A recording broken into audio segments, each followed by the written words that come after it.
მოგესალმებით ძვირფასო მეგობრებო. ეთერშია თეთრი კარავი.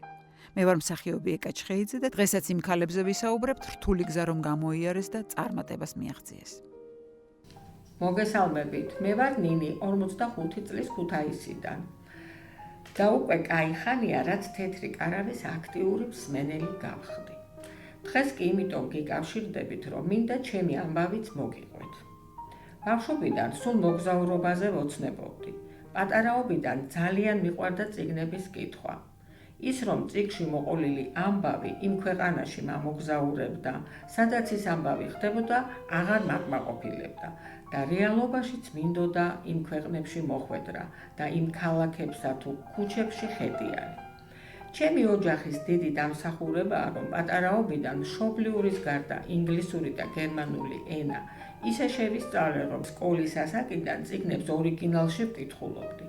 სტუდენტობიდან მოყოლებული კიდევ მუშაობდი და სულ მქონდა ჩემი შემოსავალი. უკვე თავად შემეძლო პატარ-პატარა ოცნებების ასრულება და რამდენიმე ქვეყანაშიც ვიმოგზაურე, მაგრამ უფრო მეტის გაკეთება მინდოდა. თავიდან ჩემს ორ მეგობართან ერთად დავიწყე ტურისტული ჯგუფების შედგენა და 10-15 კაციანი ჯგუფები სხვადასხვა ქვეყნებში სამოგზაუროდ მიყვავდა. ყველანაირ საბუთო მანიას ჩვენს თავზე ვიღებდით და ტურით ძალიან საინტერესოდ ჰქონდა დაგეგმილი.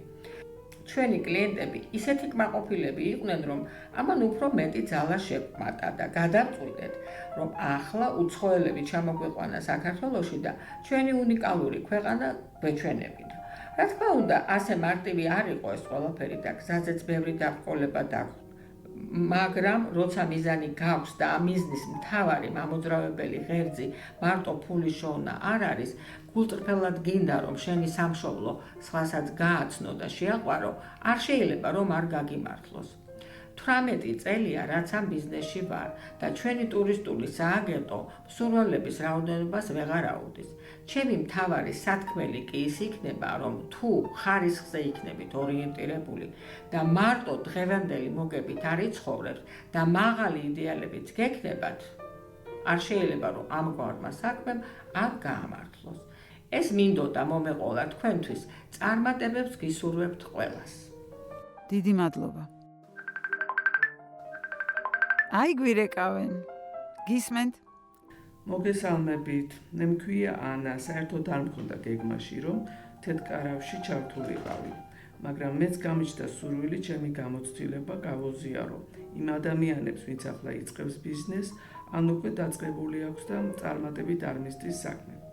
ბავშვობიდან ძალიან მიყვარდა კერვა და მიუხედავად იმისა, რომ პროფესიით ქიმიკოსი ვარ, როცა ფინანსურად ძალიან გამეჭირდა, სამსახურს თავი დავანებე და კერვა დავიწყე. შეკვეთები ბევრი მქონდა, მაგრამ ძალიან მღლიდა ეს საქმე და უფრო მეტად კი ის ურთიერთობები ცალკეულ კლიენტებთან რომ მიწევდა. რაღაც უნდა შემეცვალა და სწორედ მაგ დროს აღმოჩნდი ტრეინინგზე, რომელიც იმ მთავარ კანონებზე იყო, რომელიც ყველამ უნდა გაითვალისწინოს ბიზნესში.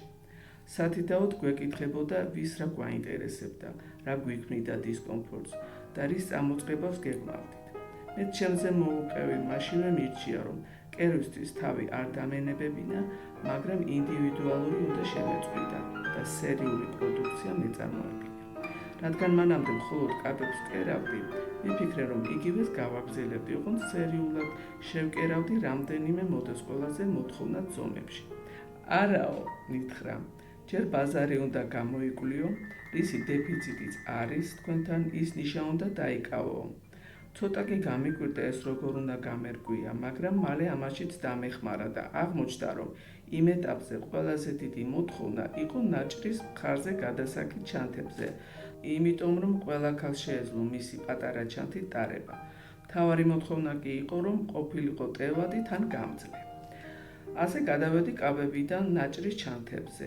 შემდეგ კი ისიც გავარკვიე, რა ფერზე იყო უფრო დიდი მოთხოვნა. მოკლედ იმის თქმა მინდოდა, რომ მარტო ის არ ყოფილა საკმარისი, რომ თქვენ საქმეს კეთილსინდისიერად დასრულებდეთ. აუცილებლად უნდა შეისწავლოთ ბაზარი და თქვენი ნიშა იპოვოთ, რომ თქვენც კმაყოფილი დარჩეთ და მომხმარებელიც. ახლა მე უკვე ჩემი არც თუ პატარა სამკერვალო სახლი მაქვს და ამჯერად ბავშვების სპორტულ ტანსაცმელზე ვმუშაობ.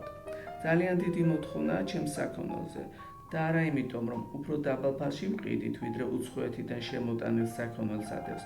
პირიქით, უფრო ძვირი ცხირს. ჩვენი უპირატესობა ის არის, რომ მხოლოდ ბუნებრივ მასალას ვიყენებ და ეს რაოდენ მნიშვნელოვანია, ყველამ კარგად იცით. გემშვიდობებით და აბა წარმატებულ დღეს გისურვებთ. ძვირფასო მეგობრებო, ჩვენი საეთერო დრო ამოიწურა და მე ისევ ერთი კვირით გემშვიდობებით. მომავალ შეხვედრამდე.